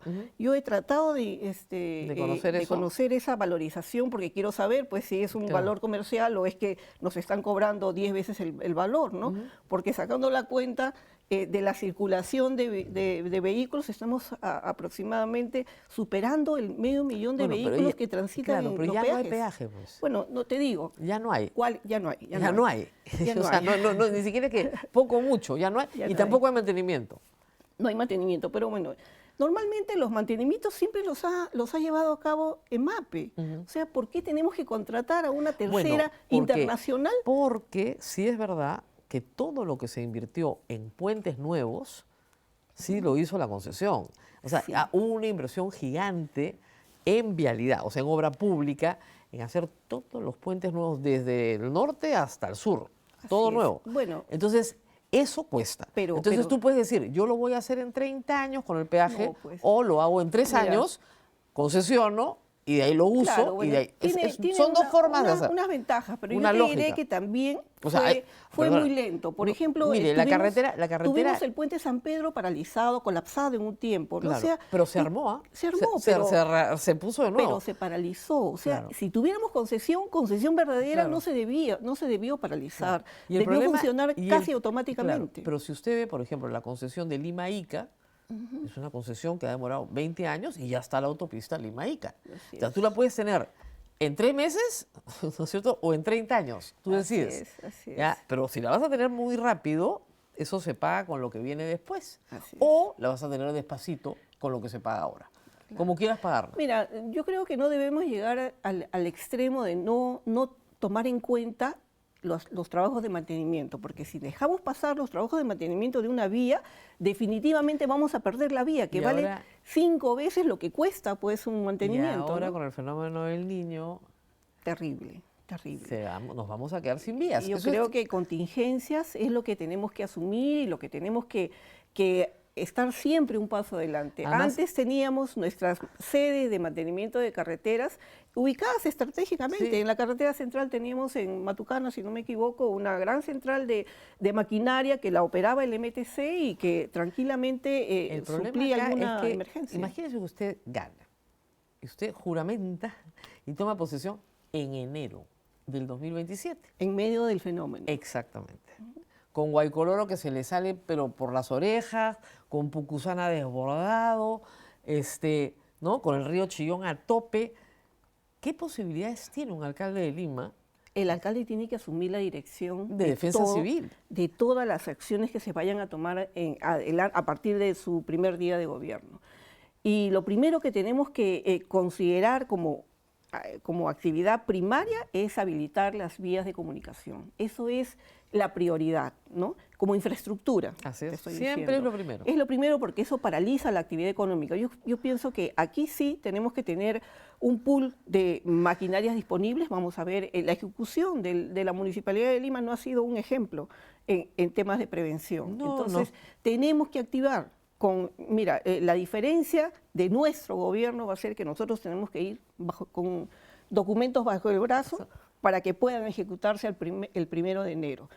Modificaciones presupuestales, iniciativas legislativas, porque es la única manera de continuar un gobierno, porque yo no puedo decir ya todo lo que está para acá no sirve. Claro. Tengo que recibir, tengo que modificar y mejorar lo que ya tenemos para poder continuar, porque la vida Pero en el económica medio, sigue. pero en el medio tiene 6 meses de emergencia para entrar. Así es.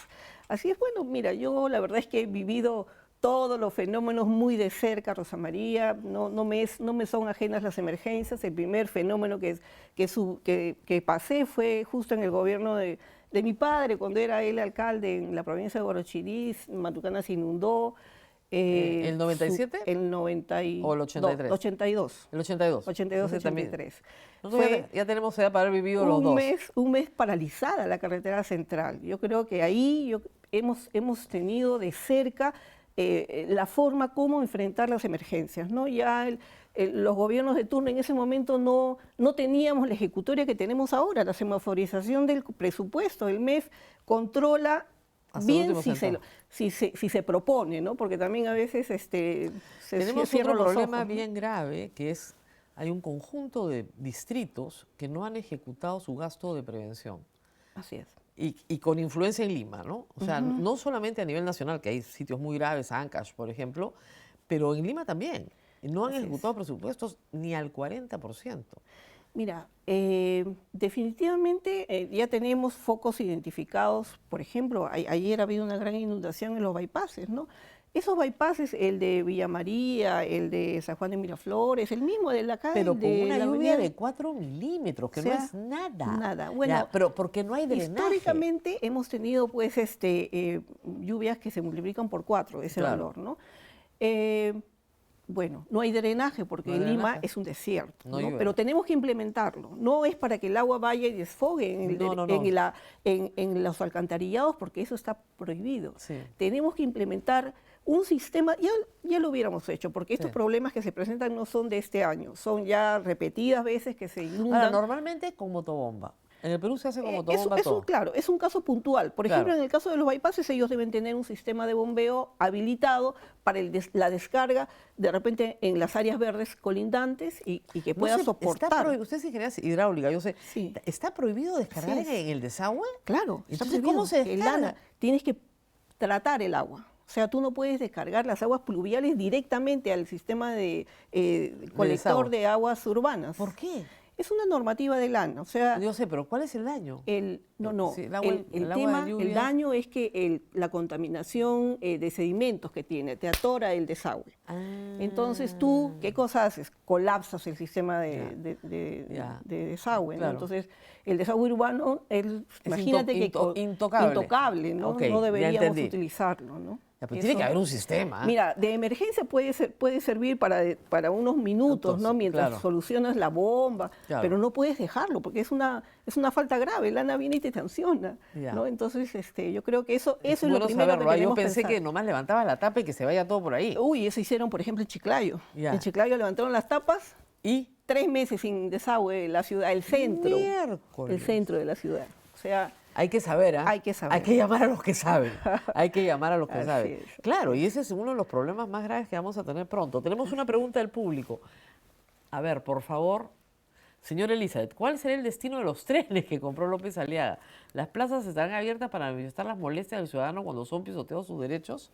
A ver, Mira, los trenes. Los trenes, primera acción, terminar el expediente, porque con el expediente tú vas a evaluar si es conveniente utilizarlo o no. Ese dinero de la compra de compra de esos trenes es de todos los peruanos. No es mía, no es tuya, es de todos. Han pagado todos por esos trenes. Yo creo que, mira, ha pagado el de Tacna y también el Ahora, de Tumbes. ¿Ah? estaba prohibida la compra. La Municipalidad de Lima no Claro. puede comprar trenes. Mira, Con lo cual hay un acto de corrupción. no puede comprar eso están cosas no planificadas. Claro, no, por eso ¿no? están desesperados en la Municipalidad de Lima diciendo no fue compra, fue donación. ¿Por qué creen? Ah, pero Porque tú- si es compra, es delito.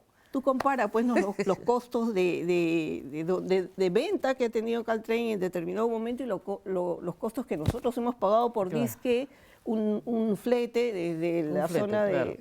No, ese- hasta el punto, ¿no? O sea, yo creo que Hay compra. no lo voy a decir yo, lo dirá el técnico, ¿no? La evaluación es sencilla, nos merecemos sí un tren pues de última generación. Ese tren está desechado porque tiene una El señor tecnología Daza propone de hace 40 años. El señor Daza propone un monorriel a Chosica. Mira, yo incorporaría las fajas marginales como un corredor adicional, 2 corredores adicionales, son 20 kilómetros que los podríamos utilizar alternativamente a las vías que tenemos, ¿no? Si queremos más vías, porque el actual trazo del tren en la zona de Ate, por ejemplo, colinda con 14 asentamientos humanos, ¿no? Entonces, vas a crear un problema antes de darle solución primero a esos asentamientos que están sobre la margen Pero de la izquierda del río, Ya, ¿no? pero ya, la línea del metro ya está llegando ahí. Sí, Esto es para sí. conectar la parte más arriba. Digamos, Morón, Ñaña, Chaclacayo, Chosica. Toda esa parte no tiene conexión. Y baja a trabajar a Lima. Entonces, Claro, por eso... claro.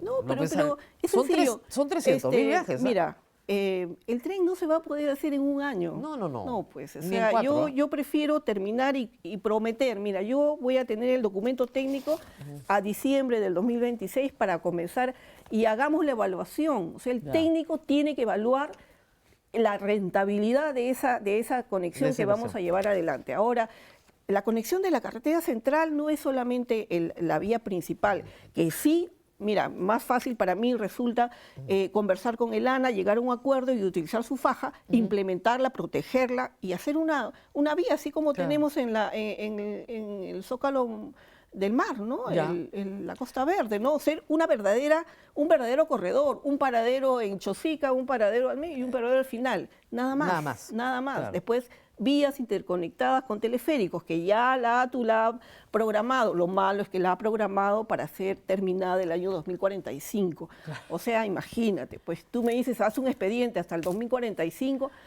me muero. Yo no sé ni cuánta gente va a haber en Lima, claro. De repente la población se reduce exponencialmente, ¿no? Ahorita... Bueno, no tanto, ya no tanto. Bueno, pero hemos más bien tenido la pirámide, un incremento. no, la pirámide con la pandemia, ¡pac! Se ha contraído. Pero hemos tenido la migración, que ha sido también un componente... Claro, si no hubiera sido por la migración, estaríamos así. Bueno, sí. La pirámide ya no sería pirámide, sería rombo.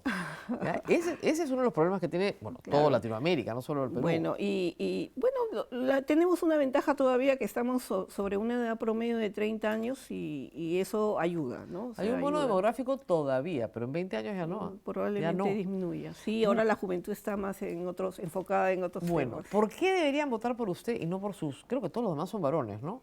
Sí. Todos los demás son hombres. La única mujer que postula. ¿Por qué deberían votar por usted? Bueno, nosotros tenemos un plan de gobierno real y ejecutable. Hemos planteado ya los ejes más importantes de la programación de proyectos que tenemos para el primer año y sobre todo considerando que la inversión privada sea un tema beligerante dentro de esta ejecutoria y además que las empresas peruanas participen del desarrollo. Yo estoy plenamente segura de que la inversión se va a agilizar más de lo que debe estar ahora, vamos a tener más acceso a servicios, que es el primer paso que tenemos que cumplir con la habilitación de agua potable a los pueblos de Lima, porque de verdad que es una pena no tener el año 2026 a todos los pueblos con los servicios básicos del agua, el gas, la luz. Esos son, yo creo, uno de los más ambiciosos temas que nosotros tenemos que enfrentar como equipo, ¿no? Muy bien, muchísimas gracias por haber estado acá, mucha suerte. Nos vamos a una pausa y regresamos para hablar de Beca 18 brevemente al final de esta mañana. Pausa y volvemos.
Muy bien, como ustedes saben, hace más de un mes ya, Pronavec publicó un anteproyecto de reglamento de Beca 18.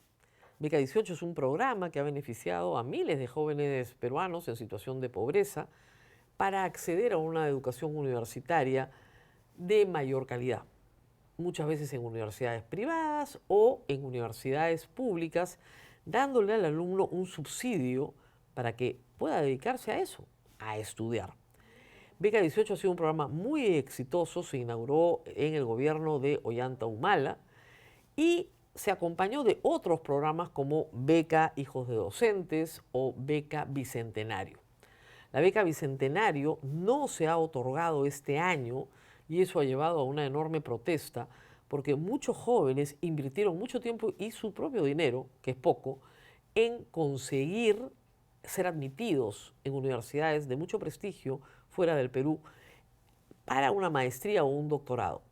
Esos alumnos están completamente desamparados en este momento y muchos de ellos han conseguido financiamientos de sus propias universidades o de otras formas. Algunos han logrado partir, pero muchos no. Mientras tanto, en el Perú están los estudiantes de Beca 18, los que están postulando y los que ya están en la universidad. En este momento me acompaña una de estas alumnas, que es además alumna, me acabo de enterar, de mi facultad. Es alumna de la Pontificia Universidad Católica del Perú, de la Facultad de Ciencias y Artes de la Comunicación. Ella es la señora María Celeste Arroyo, vocera del Frente Nacional de Becarios, Exbecarios y Postulantes, FRENABEP. Gracias por estar con nosotros. Muchas gracias a usted por recibirme. Yo sé que ustedes han tenido objeciones específicas a el reglamento publicado, que todavía no es norma, que es un proyecto. Lo primero era que los sacaban de la beca si los jalaban en un curso, lo cual es durísimo, ¿no? Lo segundo es que si repetían un curso, ustedes tenían que pagarlo también. Lo tercero que se añadió en un segundo agregado era que ustedes no pueden hablar de esto en público, porque si hablan de esto en público, violando la Constitución, por supuesto, porque la libertad de expresión es un derecho, también les quitan la beca, ¿no? Entonces, es una situación bien complicada. ¿Cómo va ese proceso? ¿Han recogido lo que ustedes han observado? Bueno, comentarle que desde el 2 de julio que se aprobó y desde la primera marcha que fue el lunes 13 de julio, no hemos recibido respuesta. El 13 de julio pudimos realizar una agenda para una reunión con el ministro en ese momento, el cual nos entristece porque sí salió en las publicaciones del Minedu, ¿no? Como fotos de que se ha recibido a los estudiantes, pero no se llegó a nada concreto. Solo fue un chico, los apoyo, pero nada más. El viernes 17, que se cerraba la consulta pública en ese momento, hicimos un plantón frente al Minedu, estuvimos todo el día, no recibimos respuesta y como becarios dijimos, bueno, nos quedamos a dormir acá. Estuvimos 15 días pernoctando frente al Minedu y fue durísimo y no recibimos respuesta. ¿Todas las vacaciones de medio año? Sí, o sea, yo no tuve vacaciones, por ejemplo, entonces ese viernes nos dijeron que se iba a ampliar el plazo a 30 días de consulta pública, que se venció ayer, domingo 16. Ustedes lograron introducir, según su carta, la que me han enviado, todas sus observaciones.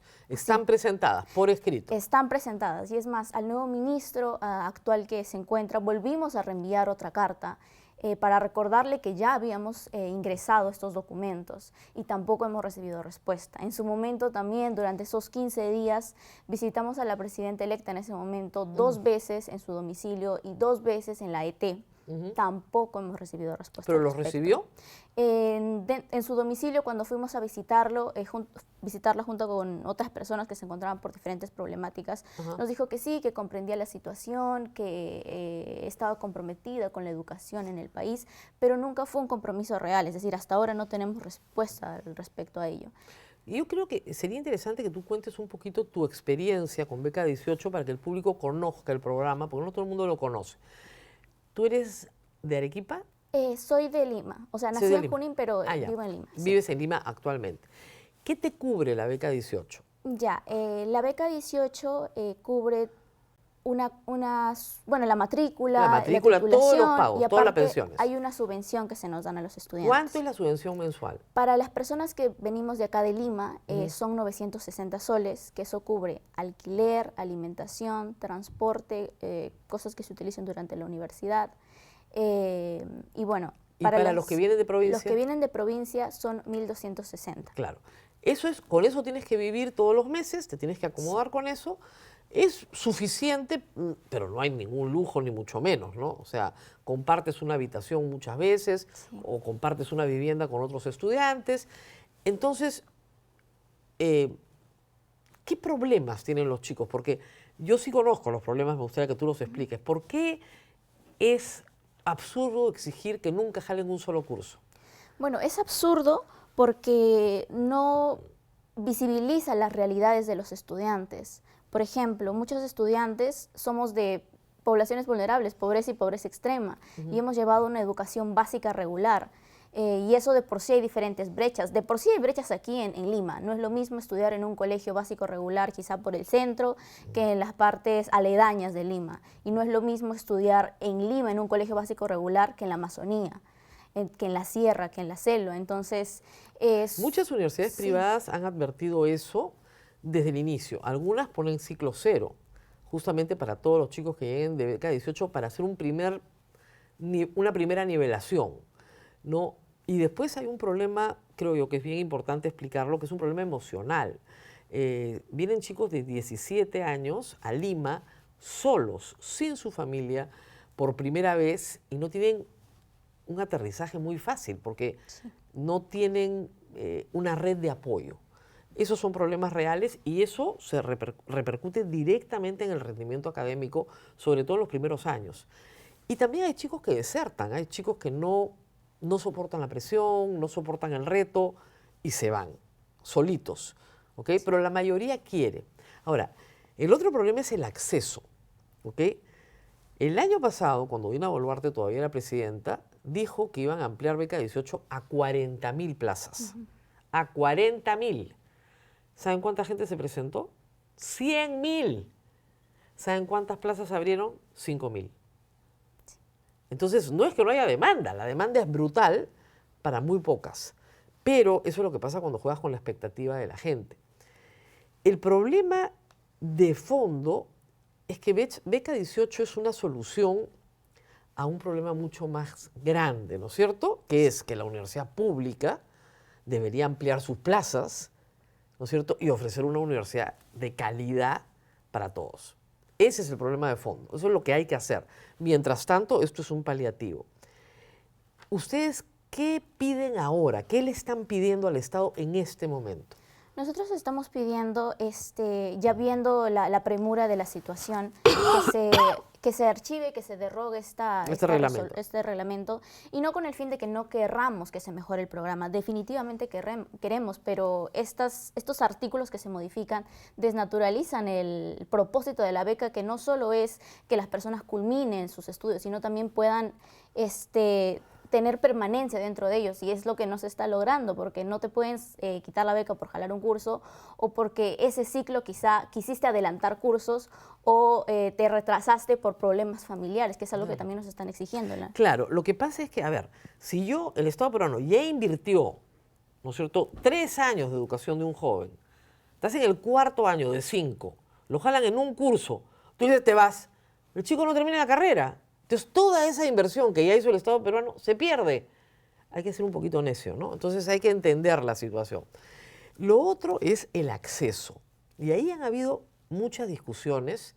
Yo he conversado con alumnos sobre esto. ¿Qué es lo que pasa al final? Para ir a beca 18, tú tienes que ser extremadamente pobre y extremadamente capaz. O sea, tienes que tener mucha habilidad, haber sido el primero de tu promoción, el primero de tu clase, pero al mismo tiempo ser pobre, ¿ok? Los alumnos de Lima consideran que están en desventaja porque su calificación de pobreza prácticamente es muy bajita en comparación con la del resto del país. ¿Es así? Bueno, tú tienes la experiencia de Lima. Yo tengo la experiencia de Lima. Donde yo vivo, por ejemplo, es un asentamiento humano. Yo no elegí esa realidad. Sin embargo, me esforcé, obviamente, para poder alcanzar beca 18. Yo creo que... Pero sí te calificaron en extrema pobreza. Me calificaron en extrema pobreza, y yo creo que también eso es complejo, porque los estudiantes que estamos en Lima, muchos de ellos sí definitivamente se encuentran en esta situación de pobreza y pobreza extrema. Pero también las personas que están en provincia, ¿no? Entonces, hasta ahora... Ahora, he conocido, me han informado, porque no tengo el conocimiento, si no tendría que denunciarlo, de que hay mucha estafa. O sea, gente que se hace pasar por extrema pobreza. Sí, también recibimos esos comentarios. Yo, por ejemplo, que normalmente mis amigos son becarios, puedo decir que no he visto esos casos en mi entorno, en mi Claro. círculo. Es raro, pero pasa. Definitivamente hay casos y se tiene que regularizar, se tiene que ver, porque no es posible que estudiantes que tienen la economía estén ocupando espacios de personas en situaciones vulnerables. Sin embargo, creo que no es un argumento para todo lo que están haciendo con Beca Claro. 18, ¿no? Entonces, hay cosas que mejorar en el programa definitivamente, pero sin desnaturalizarlo. La otra cosa es que hay quienes dicen esto cuesta mucho y no trae ningún beneficio para el país. ¿Por qué es beneficioso para el Perú tener beca 18? Bueno, Pronavec hace poco sacó una publicación de que se gasta 220 millones de soles en beca 18. en los estudiantes que hacen BICA o TRICA, menciona. O sea, Pero en el 2024 el mismo Pronavec hizo una publicación en la que menciona que son 770 millones de soles que en el 2024 los estudiantes de Pronavec aportaron al PBI del Perú. al revés. Entonces, claro, uno puede decir, tanto gastamos en estudiantes que hacen BICA, pero número uno, la cantidad de admitidos aumentaron en las últimas convocatorias. Obviamente iba a aumentar la cantidad de estudiantes que podrían incurrir en eso. Y en segundo lugar, eso no perjudica el hecho de que seguimos aportando económicamente. Es más, el mismo Pronavec ha dicho que el 100% de estudiantes que egresan de las universidades por beca 18 salen de este lineamiento de pobreza. Claro, y además porque hay varios temas acá que tienen que entender respecto a la educación universitaria. Si la educación universitaria es exigente, terminar invicto la carrera es casi imposible. De verdad, es casi imposible. Muy pocos lo logran o lo logramos, pero es casi imposible. Entonces, algún curso tiene que ser para ti complicado. Alguno, pasó algo. Hay mil cosas que pueden pasar. No entendiste nada, el profesor no te dio lo que tú querías. Desastre, ¿no? Ese es un problema. Y el otro problema es que muchos alumnos, ante la exigencia de la universidad, una carrera que debe durar 5 años, la hacen más despacio, o sea, llevan menos carga, ¿no? Como estrategia para nunca jalar. Pero eso implica, la beca dura 5 años. Si tú no terminaste, ¿hay prórroga? No. No, y ahora eso estaría prohibido. Eso estaría prohibido. Que ese es el otro problema. problema. Con la pandemia, además, muchísimos estudiantes decidieron retirarse y llevar 2 o 3 cursos en vez de llevar 5 o 6, porque sentían que no estar en una clase no les permitía aprender. Entonces, están llevando menos carga, y si tú le prohíbes a un estudiante hacer un semestre más para completar o 2 semestres más, también lo arruinaste porque se queda sin carrera. Entonces es una presión permanente por cumplir unos requisitos que no están adecuados a la realidad. Claro. Igual me gustaría agregar también que tengo muchos amigos, por ejemplo, en ciencias, en estudios generales ciencias de la PUC, que ellos mismos se pagan sus cursos en verano por aligerar la carga. Ah, no, claro. Y no pueden hacerlo ahora con esta modificación y se ven obligados a atascarse con todos los cursos de su carrera, y eso obviamente hace que puedan jalar cursos, de Claro, verdad. porque esa es otra estrategia. Las universidades que tienen curso de verano, tú llevas hasta 2 cursos en verano, y de esa manera en el semestre, en vez de llevar 6, llevas 4. Entonces sí puedes vencer la dificultad, porque ingeniería, ciencias en la Católica es una de las cosas más difíciles en el mundo, ¿ya? Entonces es bien complicado hacer esto, ¿no? Es complicado. ¿Tú sientes que no han tenido la posibilidad de conversar con esto con las autoridades de Pronavec? No hemos tenido la posibilidad de conversar, la verdad. Hemos conversado quizá con otras autoridades que nos han ofrecido ayuda. Hace unos días también estuvimos en el Colegio de Abogados de Lima, nos recibió la decana. Lo hemos conversado con esas personas, pero las autoridades que pedimos que nos respondan no nos han respondido. Y hablo un poquito también desde mi caso personal, porque yo estuve en mi primer ciclo en ciencias. Yo sé, por ejemplo, el cambio de carrera que ahora está prohibido. ¿Está prohibido el cambio de carrera? Está prohibido ahora el cambio de carrera. Entonces, eso hace que incluso, ¿cómo vas a pedirle a un chico de 15, 16 que sepa su vocación si ni siquiera test vocacionales se hacen en Pronavec? ¿Cómo le vas a pedir que sepa lo que va a hacer toda su vida? Y eso también... que tú tienes la gran ventaja de la Católica, que tiene estudios generales. Sí. Y eso te permite cambiar de carrera muy fácilmente durante los 2 primeros años. Por eso yo soy hincha de los estudios generales, aunque otras universidades no los tienen, pero soy hincha. Totalmente. Entonces, claro, eso te permitió decidir, eso no lo pueden prohibir, es absurdo. Sí, y es más, yo misma cubrí el gasto de cambio de carrera porque no me dan un ciclo extra. El ciclo que yo estuve en ciencias, que yo me di cuenta que no tenía la base también, porque vengo de un colegio básico regular, no tenía la base, y además fue una carrera que yo la elegí por obtener la beca. Muchas veces eso hacemos los estudiantes, ni siquiera tenemos una guía vocacional al respecto. Me cambié de carrera, yo cubrí los gastos y ahora otras personas ya no van a poder hacerlo, los siguientes postulantes. Y esto no es solo por los que estamos, sino por los que vienen. Y esto es absurdo, absolutamente absurdo. Sí. Muy bien, muchísimas gracias, María Celeste Arroyo, que no es mi alumna, pero podría serlo, ya le he dicho, si se matricula conmigo en los ciclos siguientes. Mucha suerte con esto, y creo que esto era necesario de ser escuchado ahora, ¿no es cierto? Beca 18 es un magnífico programa. Yo he tenido alumnos fantásticos de Beca 18, y hay que decir algo que les va a parecer raro: son los que más se esfuerzan, son muchísimo más esforzados, porque claro, vienen con, esta es la única oportunidad que tengo y no la voy a perder. Sí. Y eso hace que sea un alumno muy grato de tener en clase, de verdad, porque funcionan muy bien para una clase. Y sin embargo, yo se lo dije al otro compañero que vine, yo creo que acá hay un problema de envidia, un problema de envidia espantoso, porque no tengo otra explicación, ¿no es cierto? Si el Estado peruano puede gastar 220 millones en financiamiento a partidos políticos, ¿por qué no puede gastar lo que tiene que gastar en Beca 18? Ese es el problema. Muy bien, gracias por haber estado con nosotros.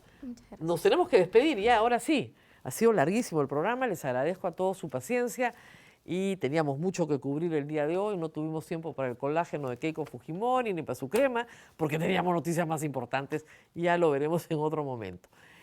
Mientras tanto, antes de despedirnos, tenemos que cumplir con nuestros auspiciadores. Prestamipe, si tienes una propiedad registrada en SUNARP y necesitas liquidez para tu negocio o proyecto, Prestamipe ofrece préstamos con garantía hipotecaria de hasta 2 millones de soles, con tasas personalizadas y plazos de hasta 6 años.